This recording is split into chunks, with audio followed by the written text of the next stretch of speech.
Hello everybody, Raven Knight here. Now, many of you know that I'm a big Warhammer 40,000 fan. As a writer, lore enjoyer, and appreciator of narrative, I love studying the lore and background of the world of Warhammer 40,000. And I even do a series where I just talk about my thoughts and opinions on different factions and elements of the world itself.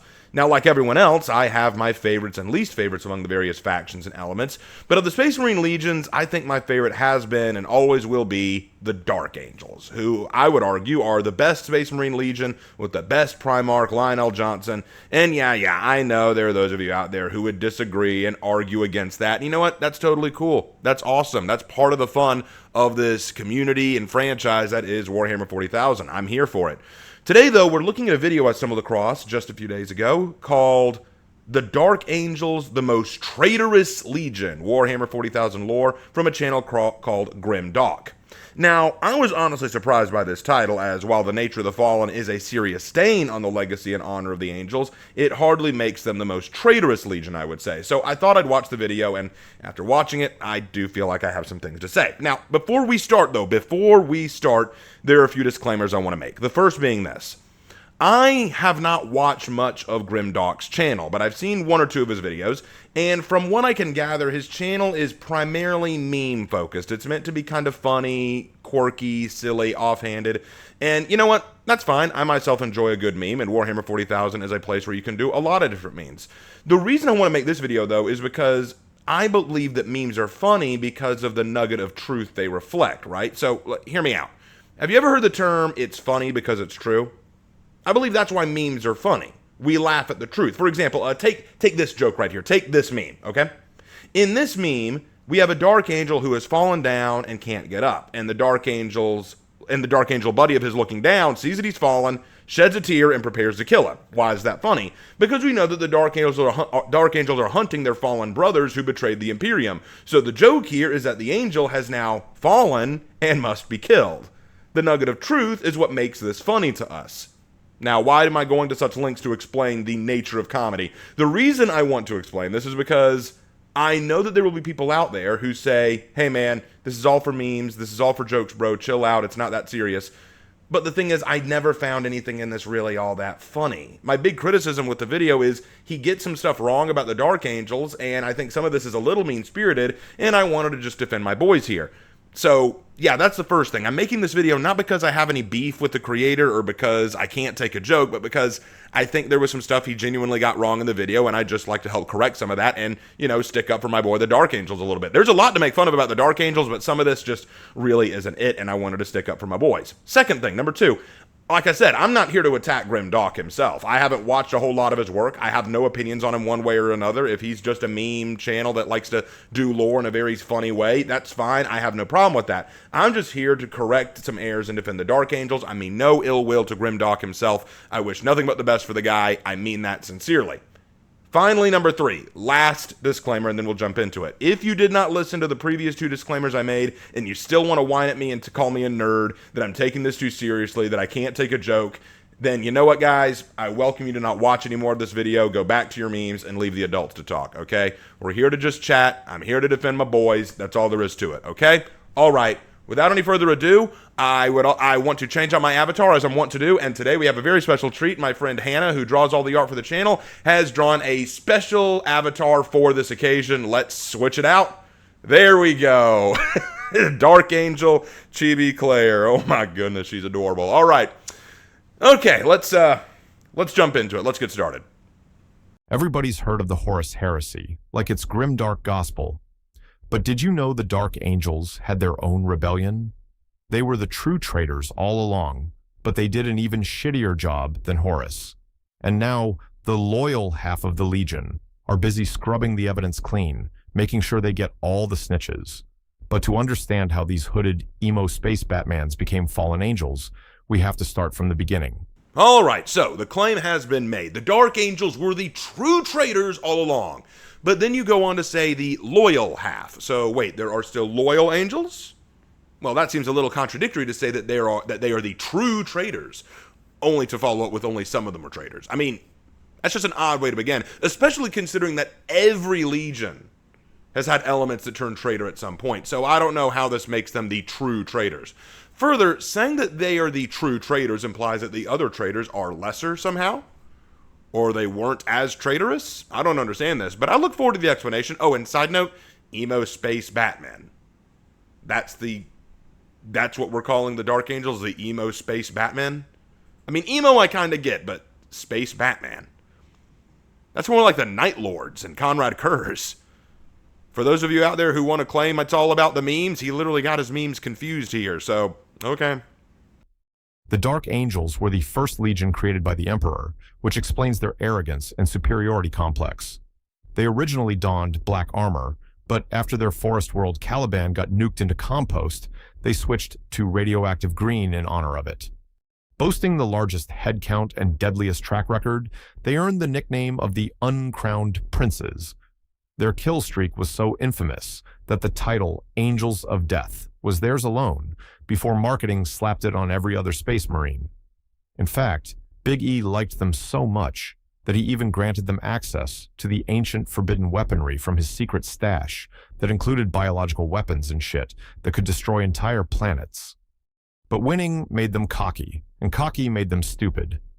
They stopped innovating, got leapfrogged by nerds like the Ultramarines, and started racking up so many casualties that victory basically meant they were the last ones standing. By mid-Crusade, they were less a cohesive army and more a traveling suicide squad. Not exactly true. See, what changed was the Rongdan Xenocide. The Rongda were a very powerful and stubborn alien race that gave the entire Imperium a very difficult time. Think the Illuminate from Helldivers.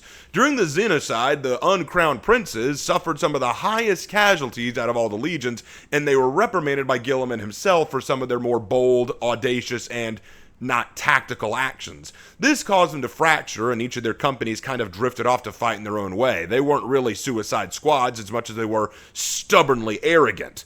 Now, you're not entirely wrong in what you say here, but I wanted to add context to this. The Dark Angels always saw themselves as the best of the legions because they were the first. And being seen as just equals to their fellow cousins never sat well with them, so they often tried to overperform or flex too greatly, which led to the chastisement, which led to their resentment, which led to them running off to go do their own thing. That's really what happened there. But again, there isn't a lot wrong with what you said here, so we'll keep going. But everything changed when the Fire Nation... Wait, wrong franchise. Everything changed when their Primarch, Lionel Johnson, got yeeted through the warp by the Chaos Gods and crash-landed on Caliban. Caliban was a lovely death world full of chaos-mutated wildlife, basically Australia on steroids. Baby Johnson spent his first 10 years solo, cosplaying as Tarzan, but with a higher body count. The beasts thought they ruled the jungle. Johnson turned them into glorified chew toys. Eventually, some locals found him, and a dude named Luther adopted him. The two became BFFs and assembled a medieval hit squad, wiping out Caliban's great beasts. In honor of this accomplishment, the Lion got promoted to Supreme Grand Master. Eventually, the Emperor's scouts showed up on Caliban and claimed the Lion as his son. He handed Lionel Johnson the First Legion and let him rename them the Dark Angels, because he was a damn cringe lord. Why is that cringe? Why is he a cringe lord for choosing that name? I mean, first of all, there are other names that I would say are way worse. How about the Night Lords, the Space Wolves, the Ultramarines, the Emperor's Children? Are those not cringe?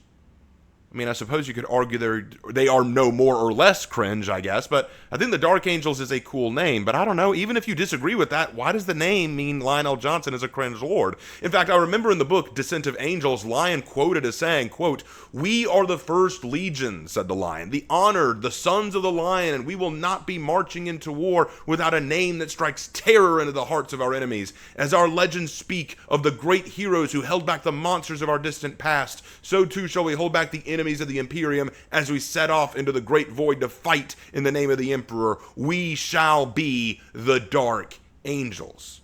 Because in Calibanite myth, the Dark Angels was the name for the warriors or entities who held off the monsters in Calibanite history.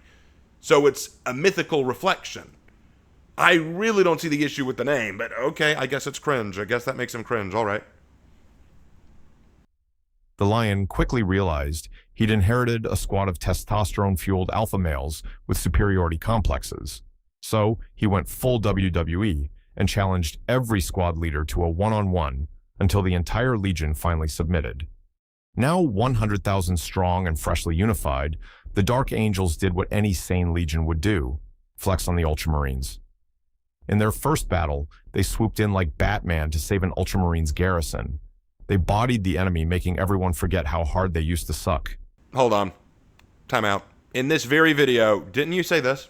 Boasting the largest head count and deadliest track record, they earned the nickname of the Uncrowned Princes. Their kill streak was so infamous that the title Angels of Death was theirs alone, before marketing slapped it on every other Space Marine. In fact, Big E liked them so much that he even granted them access to the ancient forbidden weaponry from his secret stash that included biological weapons and shit that could destroy entire planets. I guess inconsistency is funny. You go from saying they had the highest kill count and were some of the most effective out of all their cousins, but we're supposed to forget how much they sucked. Really? To rebuild the ranks, the Lion recruited the toughest bastards from Caliban and dumped the job of babysitting them on his trusted second-in-command, Luther, mostly because he didn't trust the shady bastard at all. And this is how the betrayal all began. Luther behaved for a while, but then Caliban exploded into chaos with warp-spawned beasts, zombies, and pissed-off locals who thought the Lion sold them out. Feeling the vibe, Luther told the Lion to go fuck himself and declared Caliban's independence like a true backstabbing bro. All right, this is really disingenuous. Okay, so let's start at the beginning. Why did Lion place Luther, a man who was like a brother to him, on Caliban? Why did he do that? Want to know why? I'll tell you why. Because Luther almost killed Lionel Johnson. Or rather, to be more precise, he almost allowed an assassination attempt to go through without warning anyone. See, Luther over time began to grow jealous of Lion and started growing resentful of how powerful, popular, and authoritative he'd become. Lion, seeing this growing darkness in Luther, decided to have him go back to Caliban to oversee the training of the next generation of Dark Angels, hoping it would straighten Luther out. Not a wise move on Lion's part, but it was based on his compassion. See, he cared about Luther. He just couldn't trust him. And rather than kill him or lock him up, he wanted to believe that Luther could turn himself around, and he did not. See, it's kind of sad. A lot of people like to say, oh, Lion's just heartless. He's evil. He's cruel. He cared about Luther so much that he's like, look, I just don't want to deal with you right now. Rather than lock him up or kill him, he said, just go back to Caliban. Let's get some distance between us. Maybe we can settle things later, Maybe some time away from each other will help each other out, You want to feel special? I'll make you special. Go back and run Caliban while I'm gone. Didn't work out. Wrong read on his part, but it was out of his sense of compassion. Now, Luther wasn't going back alone. He was going back with almost half of the Dark Angel's forces, most of which were Calibanites themselves. And to them, this was an insult. Training the next generation is meant for the old warriors, the old guard who are past their prime and can't fight anymore. To Luther, this was just Lion seeking more glory. This is just him stealing more glory for himself, when in truth, Lion was trying to put distance between himself and Luther in the hopes it would quell his doubts about him. Meanwhile, the Chaos Gods began to touch at Luther's insecurities, feeding his ego, his jealousy, and his resentment. So when Horus declared war on the Imperium, Luther saw this as his chance, and he declared Caliban independent from both the Imperium and Lion. And through this, Chaos sorcery began to reemerge on the planet, Chaos beasts of old began to reappear, and Luther allowed all this because it gave his new order of knights something to contend with outside of just preparing for fights in the Imperium's wars, and allowed him to play at Grand Master, which let him feel powerful and special again, which is what he wanted. There is a great deal of nuance and tragedy between Lion and Luther. Once brothers in arms, close friends, but jealousy and resentment turned one against the other, and compassion led Lion to show mercy, only for that mercy to be turned against the Lion himself. It's almost Shakespearean. It wasn't just old buddies the Lion pissed off. Half his brothers also thought he was a secretive narcissist with a god complex. Okay, but to be fair, you could say that about all the Primarchs. I think you could argue all of the Primarchs have a bit of a god complex. I love that in your visual, Guilliman is the one saying this. You want to know how the Emperor found Guilliman? He was running a massive empire called Ultramar. And the Emperor was terrified that Guilliman was going to try to supersede him because he was already being an emperor. He was already building up his own imperium. And so that was a big fear the Emperor had. Guilliman has a bit of his own god complex. In fact, I think all the Primarchs, at least before meeting the Emperor, had a bit of a god complex. His biggest beef was with Leman Russ. After a campaign squabble, the two idiots wrestled for 24 hours straight like it was WWE. Russ laughed it off, but the Lion got butthurt and rage punched him into a coma, and somehow he was the one mad after. Russ took it personally and swore revenge. Their beef was so spicy, it's still grilling in the 41st millennium, with Space Wolves and Dark Angels throwing hands whenever they get bored. Sometimes just for honor, sometimes because they genuinely hate each other's guts. Okay, this is wrong. This is wrong on just every level. Okay, let's start with it. Okay, for those of you who don't know this, I'm not a big Space Wolves fan. In fact, I think they're my least favorite Legion. But I gotta be real here about Russ, all right? Let's start with this grudge match, okay? Let's start there. It was not Lion who was butthurt. See, it was actually Leman who was frustrated. See, at the time, Horus and Lion were the only two Primarchs who had more battle wins and victories than Russ. And that pissed him off. What pissed him off even more was that during the subjugation of Duran, which Russ was supposed to be running, he kept hitting problems and holdups and snags, and the governor of Duran even went so far as to call Russ the Emperor's lapdog, which really pushed Russ over the edge, and he swore he'd be the one to kill the governor. He was going to kill that governor. However, the Wolves were taking too long, so to get the job done, Terra sent the Dark Angels to help finish the job, upsetting Russ even more. Now, Johnson, Lion, had a plan on how to attack carefully and get the job done, and he didn't want the hot-headed Russ to foil the plan of attack.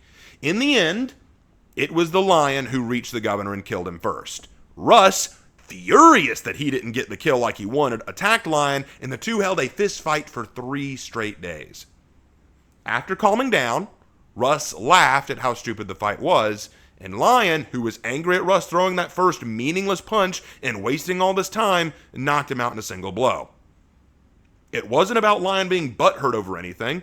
It was anger at Russ having wasted their time on something so stupid.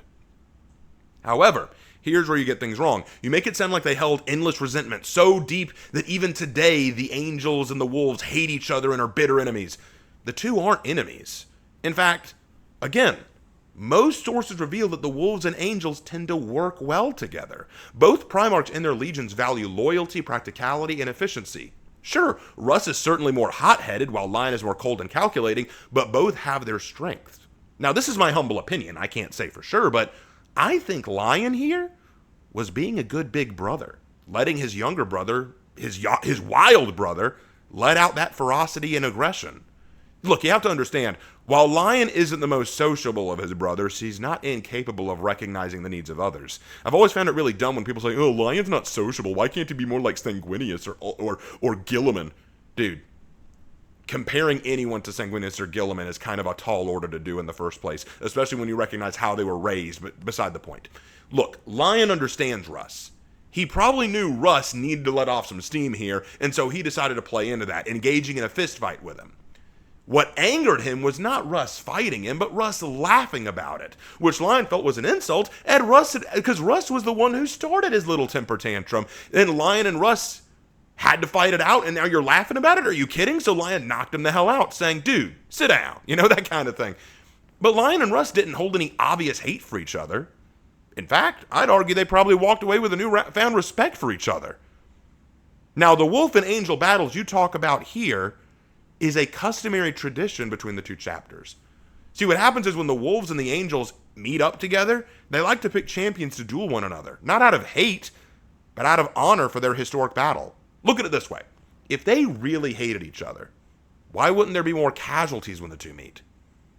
The Space Wolves and the Dark Angels have aided each other on numerous occasions, and Horus himself was terrified of the idea of Leman Russ and Lionel Johnson uniting against him on Terra, which was part of the reason he worked so hard to prevent that event. Look, I'm not a Space Wolf fan, but this was a gross misunderstanding of both the Dark Angels and the Space Wolves, as well as a misunderstanding of Lionel Johnson and Leman Russ. Wow, this was off the mark. Despite being massive dickheads, most of the Dark Angels stayed loyal during the Horus Heresy. Wait. I thought you said they were the most traitorous legion. That's the title of your video. They were the true traitors. But now you're saying most stayed loyal? Horus, being the drama queen he was, sent the Night Lords to screw with them. The Lion fought Conrad Kersey twice. Wait, what was that? Kersey? Kersey. It's Kurs. Lost track of him, and then spent 4 months playing hide-and-seek on his own damn ship, and never found him. Thanks to warp storms cock-blocking their way to Terra, the Dark Angels instead teamed up with Guilliman and Sanguinius on Ultramar. With no Wi-Fi to Terra, and no clue if Big E was still alive, they panicked and made a backup empire, calling it the Imperium Secundus. Turns out cramming 3 Ultra Alpha Bros into one empire was a terrible idea. Guilliman and the Lion kept bickering over how to deal with Conrad, who was loose on Macragge like a meth-addicted raccoon. Okay, all right, I'll give you that one. That was kind of funny. Probably the funniest description I've ever heard for Conrad Kurz is that he's a meth-addicted raccoon. I laughed at that. I'll give you that. The Lion, being the OCD guy he was, suggested nuking the capital to catch him. Eventually, the Lion caught Conrad and was ready to execute him, but Sanguinius and Guilliman played mom and dad and said no. Everyone got butthurt, the Imperium Secundus fell apart, and the Lion dragged Conrad off as his prisoner. After the breakup, the trio agreed to punch their way through the warp storms to reach Terra and help Big E. Along the way, they learned the magic of friendship, beat up some demons, and split up. The Dark Angels and Ultramarines ran interference, while the Blood Angels made a beeline for Terra. The Dark Angels' main fleet had 0 chance of making it to Terra, so the Lion, being the petty king he was, went full scorched earth mode instead. If he couldn't win the race, he was sure as hell going to set fire to everyone else's houses on the way out. He started carpet bombing traitor homeworlds. Fulgrim's femboy planet of Chemos, nuked. Barbarous, Mortarian's emo swamp, straight up erased.